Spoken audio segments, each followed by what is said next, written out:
హంస వలె దీర్ఘాయువును పొందాలంటే దేవుడైన యెహోవా యందు భయభక్తులు కలిగిన వారికి దీర్ఘాయువు కలుగుతుంది.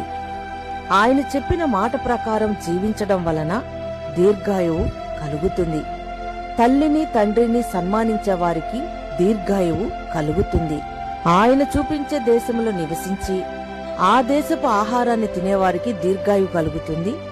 న్యాయంగా జీవించే వారికి దీర్ఘాయువు కలుగుతుంది. ఆయన చెప్పిన ఉపదేశాన్ని హృదయపూర్వకంగా గైకునే వారికి దీర్ఘాయువు కలుగుతుంది.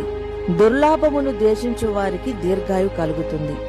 మరియు ప్రాముఖ్యమైనది ఏమిటంటే, మన కొరకు అపరాధ పరిహారార్థ బలి అయిన క్రీస్తుని అనగా మృత్యుంజయుడై తిరిగి లేచిన దీర్ఘాయుష్మంతుని కలిగిన వారు యుగ యుగాలుగా దీర్ఘాయుష్మంతులై ఉంటారు. కనుక హంస వలె దీర్ఘాయువును పొందాలంటే దేవుని యందు భయభక్తులతో దీర్ఘాయుష్మంతుడైన యేసుక్రీస్తుని ధరించిన వారు దీర్ఘాయువును